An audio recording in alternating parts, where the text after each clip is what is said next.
Mo bubuksan alkansya mo? Kasi po maulan eh. Kailangan ko ng bagong spike shoes pang football. For today's video nga abrihan na to ang alkansya ni Aaron. Kwarta niya gikan sa scholarship tsaka sa iyang allowance jud. Mo bubuksan alkansya mo? Kasi po maulan eh. Kailangan ko ng bagong spike shoes pang football. Amo na day sugdan og abri no. Gigamitan na naman siya gunting lisod kay siguro magtuyok-tuyok ani. Wadi ko kasabot ang una. Kaning alkansya di ay gihatag sa ako ang amiga nga si Sarah. Kauban ako sa trabaho sa una.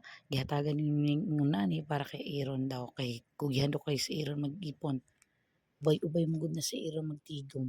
Kada tuig na dyan na siya tinigig. May panimbata ka daghang kwarta ang inahan wa gyud.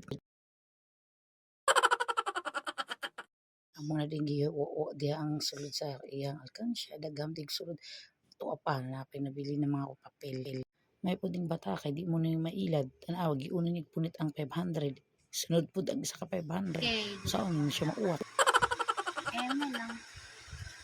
tabangan na din ako siya iya pero tanawa kuha po yung mga papel kay basi siguro hadlok og makuhaan ng kwarta niya di gid mo mailad ang mga bata karon sa pagdating sa kwarta no basta liwak pa yan no kada iyat sa kwarta niya kay do jud shape ng palit sa iyang sapatos kay guba ng liging sapatos sa una ambot og pila na abuton sa iyang kwarta kay mahal-mahal ra jud ang sapatos niya hintag ni 1,000 para ra jud ugtas na pud ang ginahanap abono ani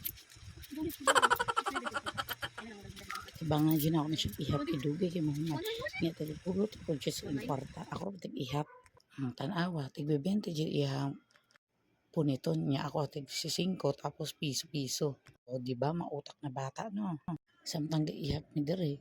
Sige tawon siya silti. Salamat daw kay nana siya pampalit sa iyong bag ng sapatos kay lagi guba na yung sapatos. Tag-ulan manggod niya ilang dula manggod rain or shine na dyo pili nga panahon no bisan siguro gabagyo na kay basta nagsugod ng dula di na gyud pwede na iundang ang tanawa diha na po si Cecilia di piso-piso na lang po sa awa ng Diyos dako-dako mo dito yung natigom ng bata gikan na niya yung sa iyang allowance tiga 5 piso good po tapos iyang mapamasko atong December tapos scholarship din galing sa Pasig kaya shout out po sa mayor ng Pasig na si Mayor Vico salamat po at dahil dyan nakapag-ipon po si Aaron ako dyan kay tabang yung mga tinigom no kay ingon dyan ko niya magtigom siya kay ugna siya paliton mapalit niya kayo di man tagdato may tagdato ta kay pag ingon na paliton makapalit agad nahuman na di magigihap ng ubay-ubay po taon yung kwarta o murag hapit dyan siya 3 mil nya tanaw na mo ihapon na may unya kay tanaw na mo og pila kay paiguon ra po na mo kung sa